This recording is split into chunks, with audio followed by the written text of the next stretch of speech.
Salut tout le monde, vous allez bien? Alors on est le 15 février, la météo est exceptionnelle.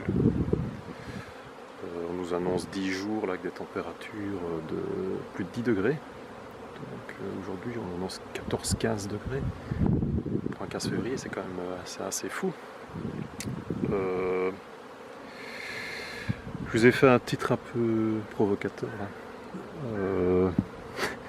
Mais voilà, c'est pour répondre à certaines personnes qui me prédisent chaque année que je vais perdre mes ruches. Pour diverses raisons, alors on va évoquer ça.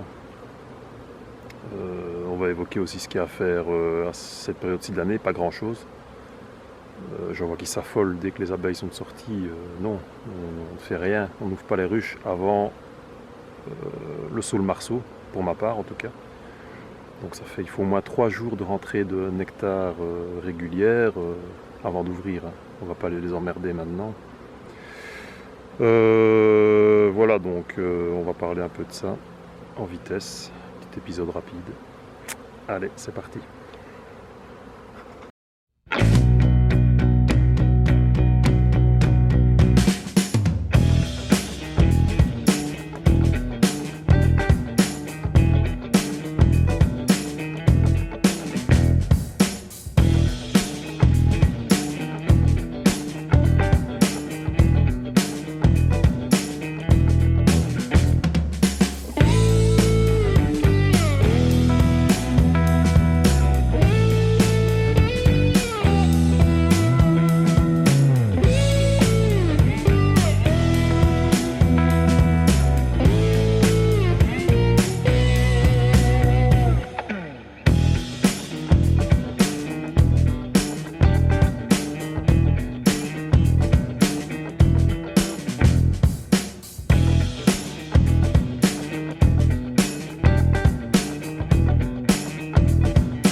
Oui, alors cocu pourquoi? Ben, ça fait quoi, une quinzaine d'années que j'ai des abeilles et presque 10 ans sur cet emplacement-ci. Qui je vous rappelle, voilà, je vous remontre. Je suis en pleine zone de culture, hein, grande culture, du conventionnel, hein, c'est pas du bio. Donc ici à 5 mètres des ruches, il y a une parcelle de 12 hectares qui selon l'assolement passe du colza, du froment ou du maïs. Donc complètement conventionnel. Donc beaucoup me disent avec les sipans, là on a eu de la moutarde tout l'automne, du soleil tout l'automne avec de la chaleur, les abeilles ont butiné dessus. Alors on a plein qui me disent ah oui tu as du sipor donc tu vas tout perdre cet hiver. Résultat 0% de perte. Et c'est pas la première fois, hein, ça arrive régulièrement. Une année sur 3, voire 2 années sur 3, j'ai des sipans à proximité immédiate des ruches.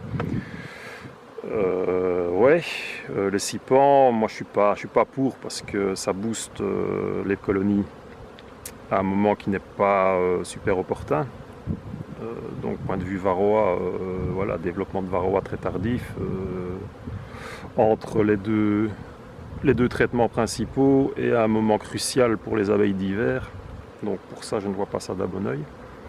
Mais dire que les sipans provoquent des intoxications par remontée des produits phyto dans le sipan, non. Pourquoi est-ce qu'on n'a pas de mortalité quand les abeilles butinent du colza, qui est sur les mêmes parcelles, donc remontée aussi des produits, et le colza est pulvérisé juste avant floraison contre le méligette, le colza reçoit plusieurs fois des fongicides, et on n'a pas de mortalité sur les milliers de colza. Alors pourquoi est-ce qu'on en aurait avec les sipans? Enfin, il faut rester un peu réaliste. Hein. Maintenant, je ne dis pas, parce qu'il y en a certains qui font des raccourcis, hein, je ne défends pas les pesticides. Moi, je fais ma bouffe moi-même, sans aucun produit. Je suis persuadé que, à force, des petites doses de pesticides, c'est pas super bon ni pour nous ni pour les abeilles. Hein, ça, c'est clair et net. Mais si les agriculteurs font attention, il n'y a normalement pas de problème. Maintenant, il y a des salopards partout, hein. Aussi bien les agriculteurs que les apiculteurs. Hein. J'en tiens pour exemple mon pote là, Julien de BNU, qui cet automne a eu la mauvaise surprise de trouver 2 ruchers crevés il y a grosse suspicion d'intoxication aiguë.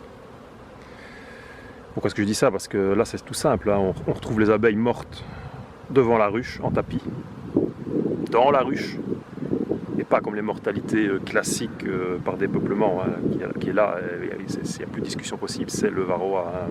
Il y en a encore qui nient ça, enfin, pour eux la terre est plate, mais voilà, c'est pas du tout la même symptomatique de perte. Donc là, intoxication aiguë, oui, on retrouve les abeilles mortes, crevées. Ça arrive quand l'agriculteur ne respecte pas ses heures de pulvérisation. Ça arrive, hein. Il y a toujours des salopards. Maintenant, c'est aussi notre rôle d'informer. Moi, mes voisins, ici les parcelles ont été rachetées alors que j'étais présent. Hein. Avant, j'avais des prairies avec des vaches. Voilà, les terres ont été revendues, ils se sont mis à la culture intensive juste devant mes ruches. J'ai été les trouver pour leur expliquer ce qu'ils devaient faire et ne pas faire. Voilà, c'est aussi notre rôle. Hein. Maintenant, si on est agressif directement avec les agriculteurs, voilà, vous fermez les portes, et là, il peut se passer des problèmes. Hein. Maintenant, voilà, parfois le dialogue n'est pas possible, mais il faut toujours essayer de faire pour un mieux et ne pas monter les gens les uns contre les autres, hein, ça n'amène à rien.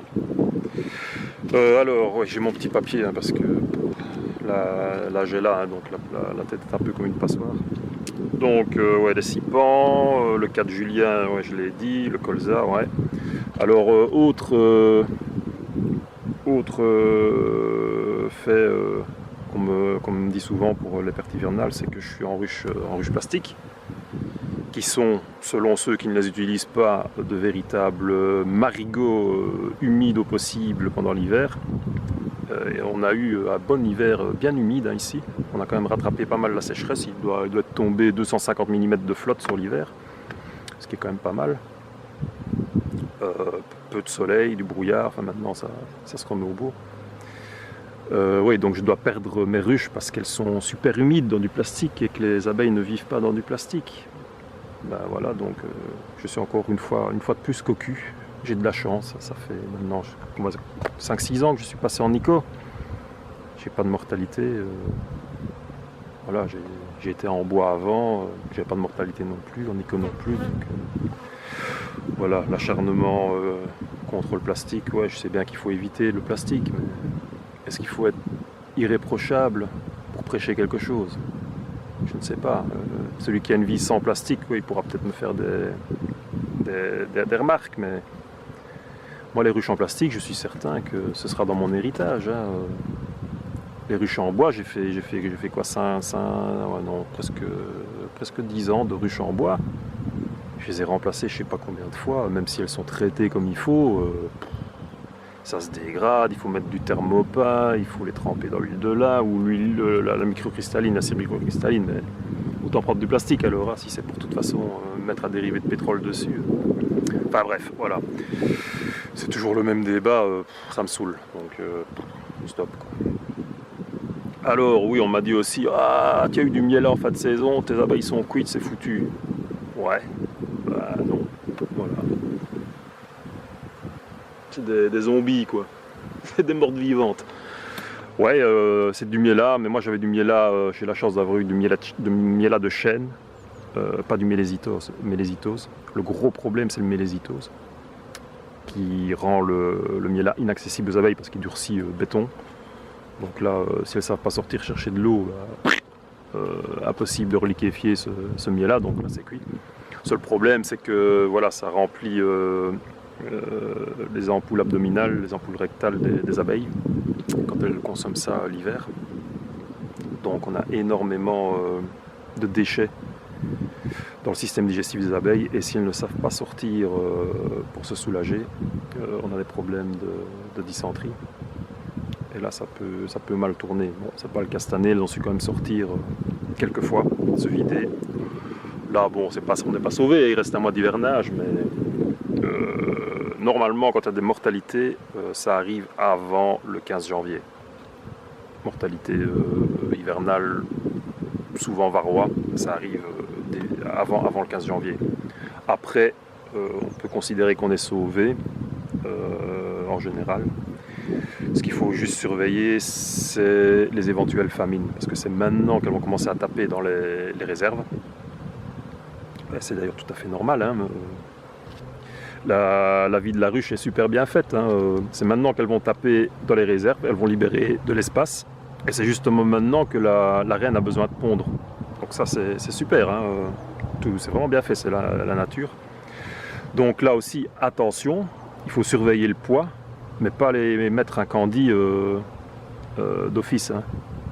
Parce que, comme je l'ai déjà dit, si elles vont taper dans le candy, elles ne vont pas taper dans les réserves. Donc, elles ne vont pas libérer d'espace.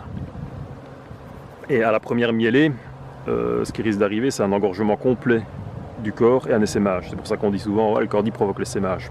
C'est pas par stimulation, c'est souvent par manque de place, parce qu'elles ont bouffé le candy au lieu de bouffer leurs réserves. Or voilà, je le rappelle, les abeilles doivent être au bord de la famine.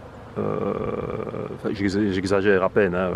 Elles doivent pas être mortes de faim, mais il doit rester 3-4 kg de nourriture au moment du déclenchement de la mêlée de printemps.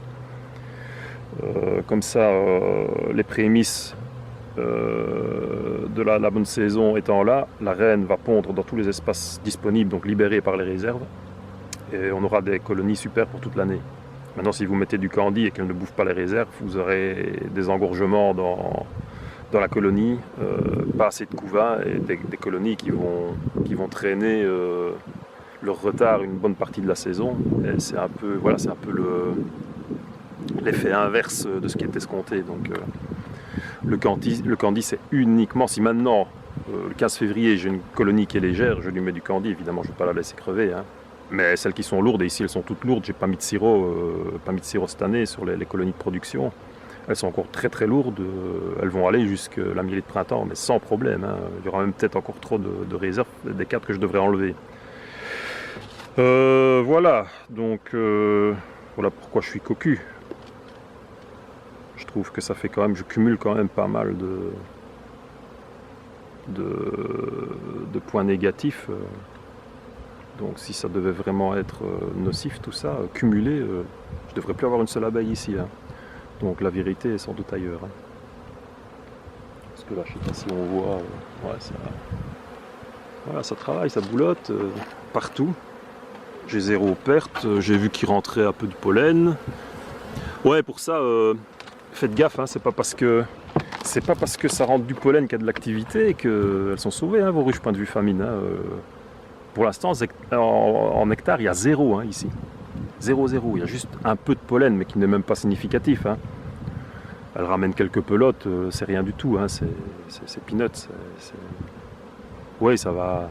Point de vue physiologique, la colonie, elle sait bien. Hein. Elle sait quand le noisetier commence, quand les perce-neige commencent, tout ça. Elles savent bien que ça va commencer à bouger. Mais pour nous, ça change que dalle. Hein. Et en plus, les abeilles, elles peuvent avoir autant de pollen qu'elles veulent. Si elles n'ont pas de nectar, c'est cuit. Donc, il faut quand même surveiller. C'est maintenant la période critique. C'est maintenant que ça tape dans les réserves. C'est maintenant que ça consomme. C'est maintenant que le développement se fait. C'est la grosse courbe ascensionnelle de la colonie. C'est maintenant. Hein. Donc ça, voilà, ce serait con d'avoir mené les ruches aussi loin dans la saison et de les voir crever 10 jours avant la mêlée. Enfin, donc, maintenant, surveillance. Mais, comme je dis, pas d'excès de zèle avec le candy. Hein. Donc, voilà, parcimonie là-dessus. Oui, donc 14 février, hors de question d'aller visiter. Hein. Les visites, ce sera fin mars ici dans le nord, ce sera fin mars au plus tôt. Il faut au moins 3 jours de rentrée de nectar, des bonnes températures. C'est pas encore le cas du tout. Hein. Donc voilà, ici je lève les portières. Comme ça, les abeilles vont pouvoir virer les déchets plus facilement. Parce que c'est quand même franchement une barrière, hein, ces portières-là. Voilà, on les voit qui sortent. Je ne sais pas si on la voit là, celle-là, elle vient de tomber. Elles sortent les cadavres hein, au ménage.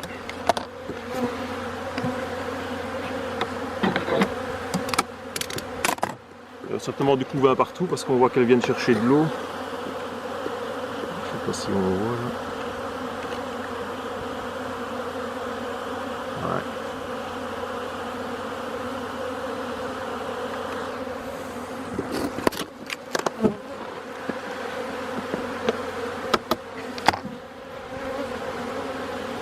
Voilà, tout est vivant apparemment.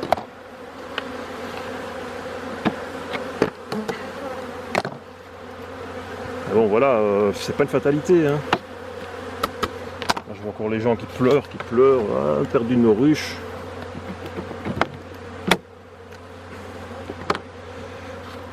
Bon voilà. Ouais, une bonne activité, hein. Ça fait plaisir.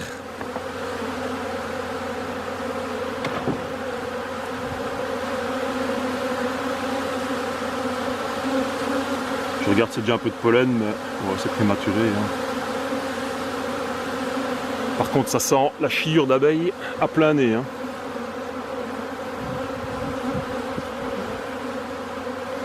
On voit qu'elles viennent chercher de l'eau. Il y a un peu d'eau là dans les nourricelles. Ça, c'est signe que le couvain a bien repris. Ouais, activité.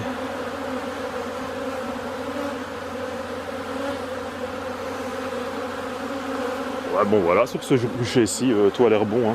Des abeilles partout.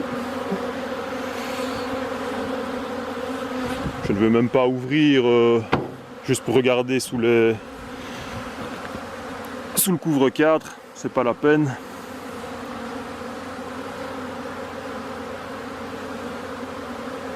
Ah, si je vois du pollen qui rentre. Un petit peu.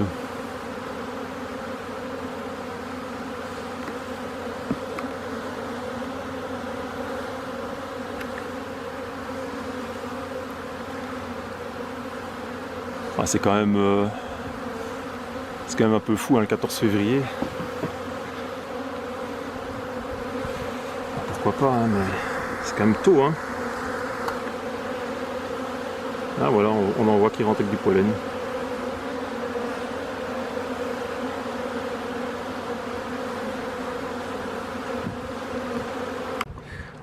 Alors on me dit souvent, oui, quand on voit les colonies rentrer du pollen, c'est que la reine est présente et en ponte. C'est pas tout à fait vrai. Une colonie orpheline, s'il y a suffisamment d'abeilles, elle va rentrer des pelotes. Peut-être de moins grosses pelotes. Quand on a un gros rucher, ça on le voit. On arrive à voir presque à coup sûr une ruche qui pétouille, où il n'y a plus de reine. On le voit au nombre de pelotes et à la dimension des pelotes. Mais si vous avez deux ruches, c'est pas possible de faire une comparaison. Donc c'est bien le trou de vol, c'est bien de l'observer, mais c'est pas non plus, c'est pas le pain béni, c'est pas voilà, il faut quand même être prudent avec ça. Quoi d'autre? Je sors ma fiche. Ben ouais, j'ai tout dit, hein. Quand on dit réserve, le pollen, vérifier le poids des ruches, bah ça c'est facile, moi je sous-pèse, hein. Je vais pas encore revenir là-dessus. J'ai toutes des ruches pareilles, donc point de vue poids, voilà, je sais, j'ai un moyen de comparaison direct. Je vois tout de suite quand une qui est légère. Voilà, donc je pense que c'est à peu près tout. Ouais, je vais pas faire plus long, hein. Il n'y a pas grand chose à dire de toute façon. Je profite là, je prends mon bain d'abeilles, même si je me fais un peu chier dessus. Là, c'était surtout hier, aujourd'hui ça va, elles sont vidées, elles sont sorties hier, il fait parsemé de crottes d'abeilles partout. C'est vraiment des dégueulasses. Hier ça puait même. J'avais l'odeur de merde d'abeilles un peu partout. Ouais, donc voilà. Pas grand chose d'autre à dire, on se retrouve un peu plus tard. Si ça continue comme ça, là, j'ai vu la météo, ils annoncent quand même 10 jours avec des températures de ouf. Faut pas non plus que ça soit trop hâtif, hein, dans le développement, parce qu'il peut encore venir des coups de gel, et là c'est dangereux. Hein. Si elles développent du couvain maintenant à crever et qu'il vient un gros coup de gel, il n'y a pas assez d'abeilles, elles vont être obligées de réduire la voilure et d'abandonner du couvain. Donc là, on risque d'avoir des retards. Mais la météo ne va pas dans ce sens-là pour l'instant. C'est 10 jours de beau temps. Et après, il n'y a rien qui indique que le temps va se dégrader. On sera, une fois que février est passé, c'est plus trop... il peut encore arriver des vagues de froid, mais plus aussi intenses. Donc voilà, je pense qu'on est sur le bon chemin. Ça risque d'aller vite, hein, comme d'habitude. Donc je vais faire passer mes commandes de matos aussi, j'ai encore rien fait. Ouais, ça, merci aussi. Hein. Je sais bien que vous pleurez après des épisodes, mais comme j'ai déjà expliqué, j'ai pas que les abeilles hein, dans ma vie. Hein. Je suis salarié, donc je travaille 40 heures semaine. Mon mode de vie hein, en autonomie, ça implique des choses chronophages en hiver. Hein. Je suis en train de faire mes réserves de bois pour 5 ans, donc je suis tous les jours dans le bois. Tous les jours. Donc ouais, des épisodes, j'en fais vraiment quand j'ai le temps. Faut pas m'en vouloir, hein. Je peux pas vous sortir. Si j'avais que ça à faire, ouais, je vous sortirais un épisode chaque semaine, hein, voire plus, mais c'est pas possible. Hein. Pas possible. Donc voilà, et ben, bon, maintenant on va se concentrer sur les abeilles. D'ici un mois, c'est reparti. Donc, ce sera un peu plus régulier. Voilà ce qu'on pouvait dire. Donc, bonne fin d'hivernage à tous et on se retrouve bientôt. Allez, ciao.